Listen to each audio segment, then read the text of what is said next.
Hi there everybody, my name's Andrew Devine. Welcome along to this, the first episode of the Devine Message. Anyone doesn't know me, I'm a writer and social commentator, published author, written for various publications down through the years. Put a blurb about myself in the YouTube description. I'm not going to bore you with the details of all my background and everything that I've done. I just want to do this short video today, first one for this, and I want to put forward the centrist perspective on immigration. And you'll be surprised, many of you won't be surprised, but that even a centrist position on immigration is now viewed as far right. That's how ludicrous everything has got. Views that were once considered normal, mainstream, will now get you labelled as some kind of an extremist.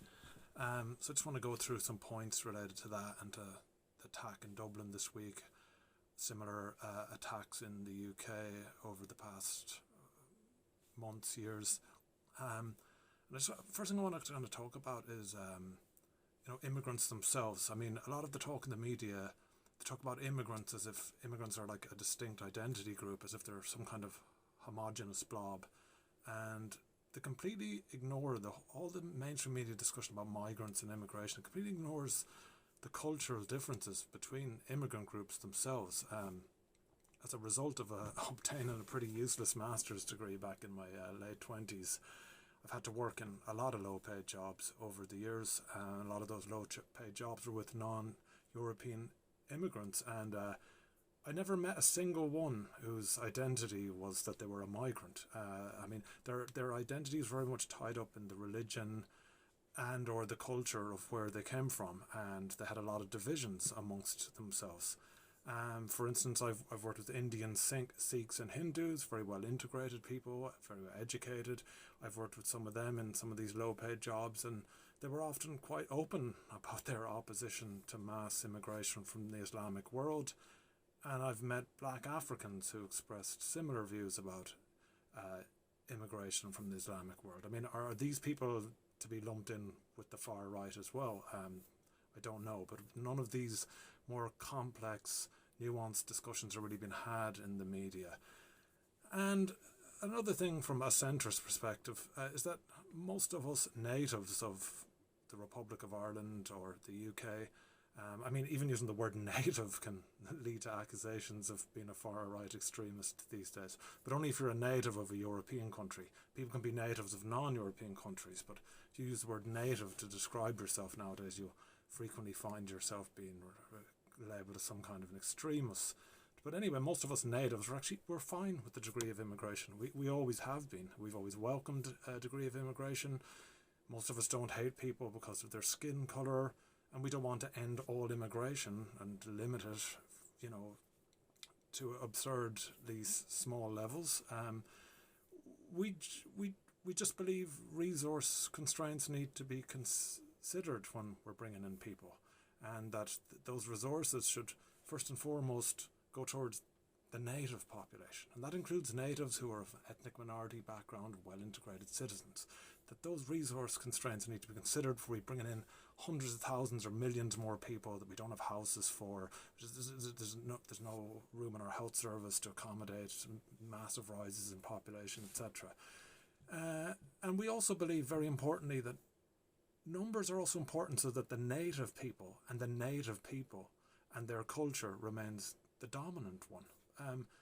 What's wrong with saying that? I mean, we try and protect these tribes out in the Amazon who, there's 300 of them left and they're considered an endangered species. But if we talk about want to prevent or preserve our culture, put our culture first and foremost, that doesn't mean we exclude anyone from coming into it, but we want to remain the majority so that our culture in Britain and in Ireland and other parts of Europe remains the dominant culture.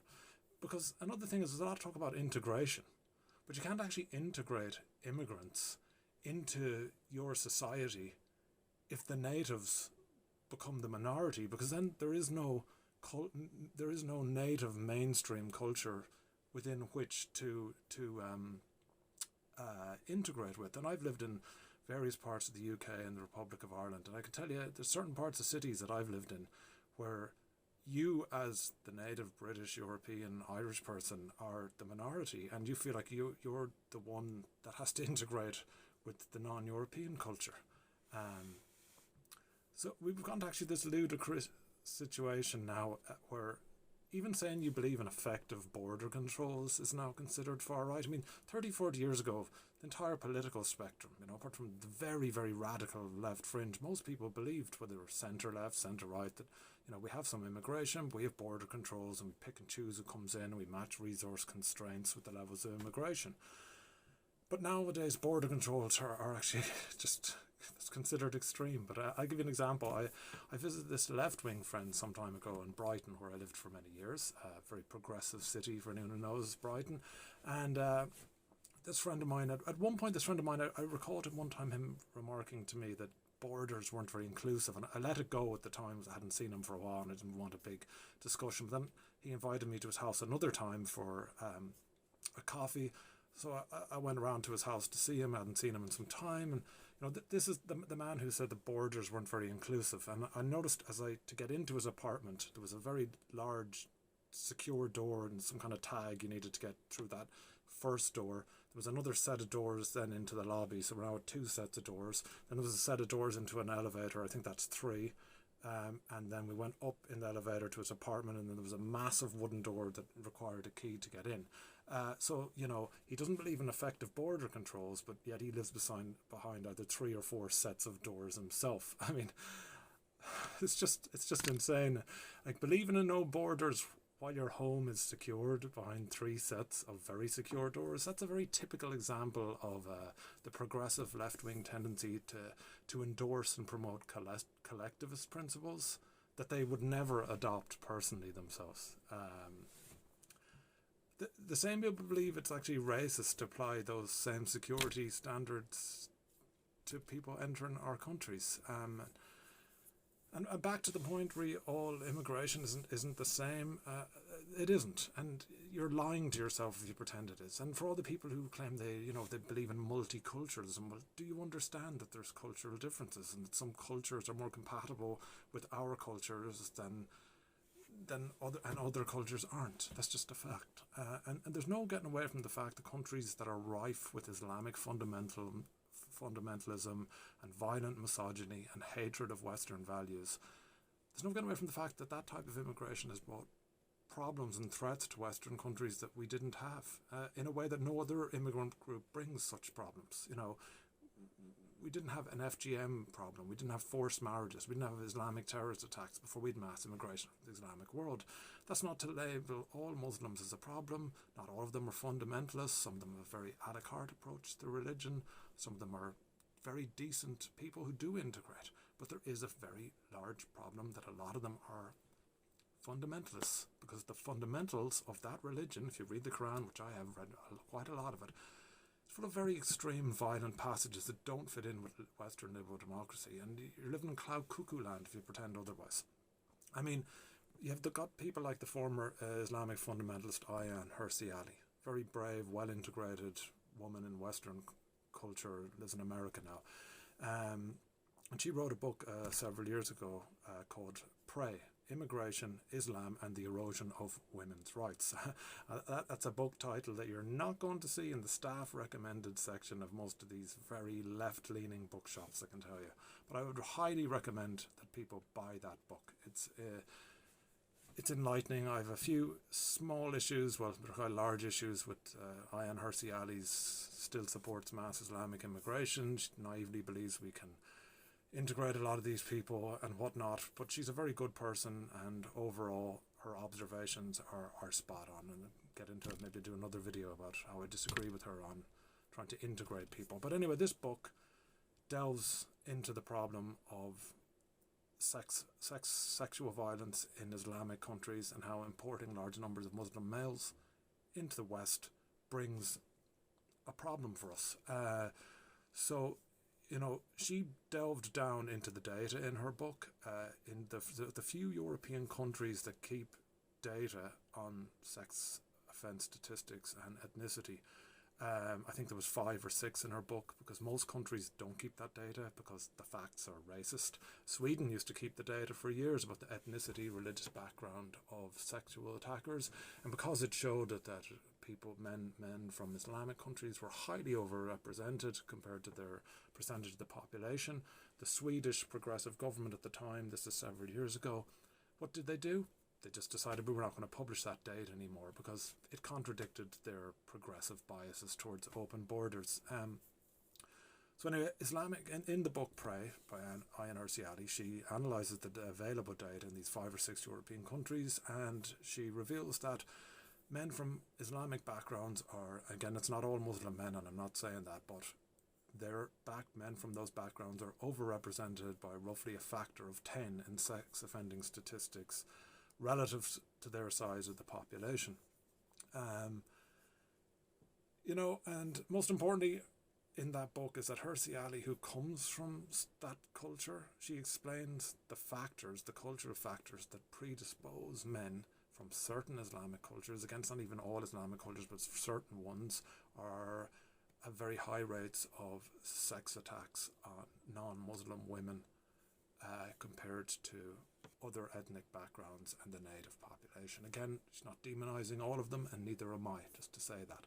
But there's cultural problems there that predispose those men to those specific types of crime. And in that book, she gets into the cultural conditions back in their countries of origins that lead those men to carry out those kind of attacks at a higher rate in our countries. And I would highly recommend that book. Now, a lot of progressive politicians would label Ayaan Hirsi Ali as spreading misinformation, and anybody who does so, I mean, me as a white Western straight male talking about this, I automatically get labelled as far right, gammon, all kinds of slurs, rather than deal with the issues, the data, the statistics. That's what people will do to try and just not have the conversation. So, you get people, I saw an Irish politician this week was saying it was a false narrative to link migration to higher rates of crime or to sex attacks or whatnot. But just in the past week, okay, so just to push back against this claim that to talk about this is to promote false narrative or to misinform people. So just in the past week, we've had in Brighton, where I used to live for many years, we had 3 Middle Eastern migrants being charged with the gang rape of a woman on Brighton Beach in the last week. Those were recently arrived migrants living in state-funded accommodation in Brighton. We've had, in Dublin, we've had the Arab-speaking African man rape the 10-year-old girl on or near the site of one of the largest asylum hotels in Ireland. We've also had, last week in Dublin, there was the Ukrainian refugee stabbed to death by the Somalian in a refugee centre for unaccompanied teenagers. And then there was the report out of Sweden this week of the Eritrean rapist who can't be deported. The judges blocked this guy's deportation. Progressive judges blocked this guy's deportation because, wait till you hear this, there's an article in the European Conservative, look it up. So they're not deporting this Eritrean rapist because the rape that he carried out on a 16-year-old girl walking home from her job, it didn't go on long enough. That's the reason, so. Anyway, there's also the case of Rhiannon Skye White in England, who was murdered either 2 or 3 years ago, leaving the asylum hotel that she worked at. The court case of the Sudanese national that is charged with that murder is still ongoing at the moment. So that's just a snapshot of a few things over the past week. Two or three court cases and incidents that have happened in the last week alone on these islands. Now, according to our progressive politicians, and those cases are just a tiny number. I mean, every week there's something. Every month there's literally dozens all throughout Europe, maybe hundreds of cases. Look it up. But if you notice any pattern there, you're misinformed or you're peddling far-right tropes, according to progressive politicians and their lackeys in the mainstream media. And the reason they accuse you of that is because these facts, these false narratives, this misinformation, when you're literally talking about things that are happening, they contradict their open border biases. So they just won't engage in a discussion. They just call it misinformation rather than deal with the issue or discuss it. And I mean, actually, you have to ask yourself, who is more likely to be accurate about, cultural factors that lead to this violence and the sexual violence carried out from Muslim men on Europeans? Who's more likely to be accurate? Ayaan Hirsi Ali, a former Islamic fundamentalist who comes from Somalia, where 99.2% of women have brutal FGM committed against them. Who's more likely to be accurate? That lady who knows that culture, who grew up in it, or some middle class, white Western progressive who has no experience of such cultures and lives in a mostly white affluent area, and she hasn't had to slum it in low paid jobs with non-European Muslim migrants who express very extreme views to you in the workplace? Because I've had that. I've worked with a lot of Muslim men, and a lot of them were not into Al-Qaeda or ISIS, and they would let you know that, but they would also let you know things like they didn't approve of homosexuality. I had one Muslim man who took a drink occasionally, didn't always eat halal meat. I was telling him about an ex-Muslim friend of mine who had to flee Pakistan because he was sentenced to death for blasphemy and apostasy, leaving Islam. And this moderate Muslim that I worked with said he probably had it coming to him. He probably said something he shouldn't have said. And that's one of the moderate ones. I've also had a guy I worked with in Dublin many years ago, a Muslim guy, on the face of it, quite a nice fella to deal with. And he complained to me one day that he was worried that his son, he was divorced from the mother who was Irish and didn't convert to Islam, but he was worried that his son was becoming too integrated in Irish culture. His Irish-born son to an Irish-born woman. That's the mentality of a lot of Muslim immigrants coming into our countries. Not all of them, but a lot of them. And we should be able to discuss it.